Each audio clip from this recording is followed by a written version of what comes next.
को, माननीय आदिवासी मंत्रियों को, माननीय अनुसूचित जाति वर्ग के मंत्रियों को, विधायकों को, सबको इन मुद्दों को लेकर समय समय पर ज्ञापन सौंपते रहे साथियों, उनका समय समय पर ध्यान आकृष्ट कराते रहे हैं, लेकिन हमारी बातों को लगातार ये अनसुनी करते जा रहे हैं। इसलिए मजबूरन आज हम सबको तूता धर्म स्थल में आने की जरूरत पड़ी है। साथियों, यदि सरकार हमारी बातों को आज भी नजरअंदाज करती है तो हम सब इस आंदोलन का विस्तार करेंगे। अब मुझे नहीं लगता आप 50,000 के भीड़ में आज समाज के लोग सामाजिक एकजुटता दिखाते हुए अपने हक अधिकार को पाने के लिए इकट्ठा हुए हैं, तो कोई सरकार आपकी बातों को अनसुनी नहीं कर सकता, ऐसा मेरा मानना है। यदि हमारी बातों को आज के इस सांकेतिक धरना प्रदर्शन से सरकार मान गई तो बहुत बढ़िया हो जाएगा, नहीं तो इस आंदोलन का बड़े व्यापक पैमाने पर विस्तार होगा साथियों, जिसकी कल्पना कोई सरकार नहीं कर सकती। ये छत्तीसगढ़ अनुसूचित जाति जनजाति वर्ग के पृष्ठभूमि पर बना है, इसलिए इनके अधिकारों के हनन, इनके अधिकारों की अनदेखी करना गलत होगा, ऐसा मेरा मानना है।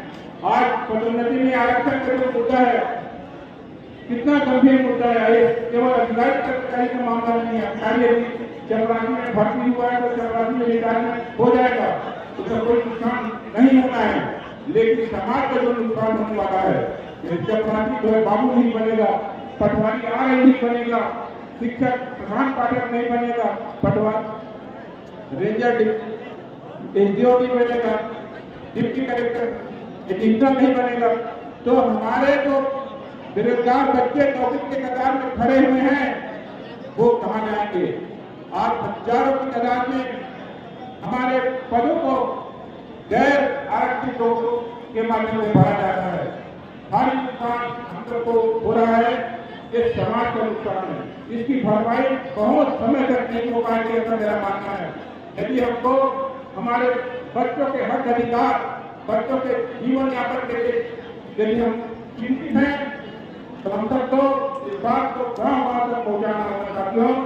दूसरा जो हमारा मुद्दा है स्थानीय भर्ती, आज यदि दफ्तर में, सरगुजा में और अन्य जगहों पे स्थानीय भर्ती होता, हमारे बच्चे चपरासी बनते, पटवारी बनते, आरए बनते, शिक्षक बनते, लेकिन आज हो ये रहा है कि हमारे पदों को ज्यादा पढ़े लिखे लोग जो दिल्ली बॉम्बे में पढ़ते हैं, रायपुर में पढ़ेंगे, विनय में कोचिंग करेंगे, वो हमारे दफ्तर के जो पद है उसको खा जाते हैं, वहां नियुक्ति लेंगे, ड्यूटी बनेंगे और फिर वापस रायपुर आ जाएंगे।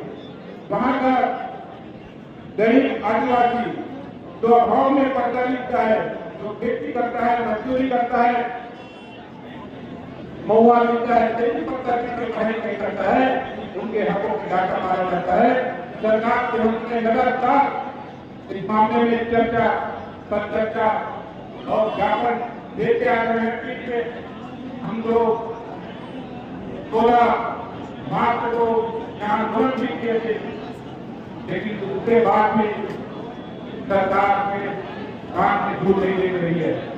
साथियों, फर्जी जाति प्रमाण पत्र धारी के खिलाफ लगातार लड़ाई जारी रखे हुए हैं और उसके बावजूद भी आज काम के प्रत्येक मामला आया है, वो लड़की जो है जज बन गई, हमारे आदिवासी कोटे को खा गई।